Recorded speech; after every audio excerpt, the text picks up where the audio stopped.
जय हिंद दोस्तों, वंदे मातरम। कूटनीतिक लेवल पे अगर हम बात करें तो भारत और चाइना के जो रिश्ते हैं वो कैसे चलते हैं, नरम गरम ठंडे वदे सब अपने हिसाब से चलता रहता है। लेकिन कई मौक़ों पर ऐसा देखा गया है कि चाइना ज़बरदस्ती की कुछ चीज़ें ऐसी करने की कोशिश करता है जिससे कि वो भारत के पड़ोसी देशों के ऊपर अपना एक दबदबा बना सके। और उस दबदबा बनाने के चक्कर में कई बार वो ऐसी चीज़ें कर देता है कि जो पड़ोसी देश होते हैं वो चीन के शिकंजे में फंस भी जाते हैं। उसका सबसे बड़ा और ताज़ा एग्जाम्पल है हमारे सामने श्रीलंका के रूप में। श्रीलंका जिसको कि चाइना ने काफ़ी भारी कर्जा दिया था, लेकिन पैंडेमिक में जिस प्रकार से टूरिज्म इंडस्ट्री के ऊपर ठप्पा लगा, मतलब पाकिस्तान पाकिस्तान को जो चीज़ें करनी चाहिए थी वो कर नहीं पाया था जिस समय पर, जो कि सीपेक के टाइम पे हमने देखा था। और वही चीज़ श्रीलंका के साथ भी हुई। जब टूरिज्म को लेकर ठप्पा लगा तो श्रीलंका उस कर्ज को वापस कर नहीं पाया। और देखिए, पाकिस्तान को तो क्या है, आदत पड़ी हुई है, पर श्रीलंका उन देशों में से है नहीं। इसीलिए श्रीलंका बार बार गुहार लगा रहा था चाइना से, पर चाइना ने साफ मना कर दिया। और अब ऐसा ही कुछ वो शायद इंडोनेशिया के साथ भी करता है, लेकिन इंडोनेशिया ने इस चीज़ को पहले ही भांपते हुए जो फैसला लिया है और भारत के साथ हथियारों की डील की जो साइन करी है, वो अब चाइना के लिए काफ़ी बुरे झटके की तरह है। मतलब पैसों के मामले में नहीं, बल्कि एक देश के मामले में ये चाइना के लिए काफ़ी ज़्यादा डेंट बनाने वाली चीज़ है। चीन को बड़ा झटका लगा है। चीन के आक्रामक रवैये को झेल रहे फिलीपींस ने भारत के साथ दुनिया की सबसे तेज supersonic anti ship cruise missile BrahMos की खरीद को मंजूरी दे दी है। न्यूज़ एजेंसी एएनआई के मुताबिक फिलीपींस के राष्ट्रीय रक्षा विभाग द्वारा ब्रह्मोस के अधिकारियों को इसकी सूचना भेज दी गई है।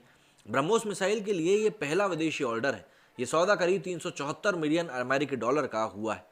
इस सौदे में सबसे अहम बात यह है कि अमेरिकी सहयोगी देश फिलीपींस ने चीन के खिलाफ अपनी सैन्य तैयारी के लिए भारत रूस द्वारा मिलकर बनाई गई ब्रह्मोस मिसाइल का भरोसा बनाया है।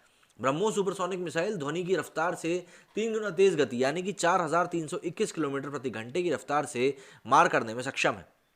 फिलीपींस को आंखें दिखा रहे चीन को इस सौदे से बड़ा झटका लगा है। दरअसल दक्षिणी चीन सागर में चीन के साथ फिलीपींस का अधिकार क्षेत्र को लेकर विवाद चल रहा है। ऐसे में ब्रह्मोस मिसाइल को फिलीपींस अपने तटीय इलाकों में तैनात कर सकता है। इसी हफ्ते 11 जनवरी को भारतीय नौसेना और रक्षा अनुसंधान और विकास संगठन डीआरडीओ ने ब्रह्मोस सुपरसोनिक क्रूज मिसाइल का सफल परीक्षण किया। मिसाइल भारत और रूस के बीच एक संयुक्त व्यापार उपक्रम है। यहाँ डीआरडीओ भारत पक्ष का प्रतिनिधित्व कर रहा है। मिसाइल का परीक्षण आईएनएस विशाखापट्टनम से किया गया था।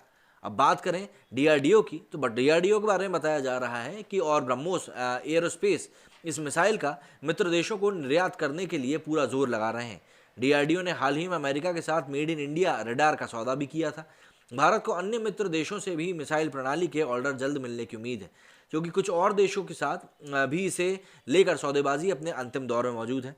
इस मिसाइल की क्षमता में वृद्धि हुई है और कई आधुनिक विशेषताओं से लैस किया गया है। चीन का एक और पड़ोसी देश वियतनाम भी भारत से मिसाइल सिस्टम खरीद सकता है।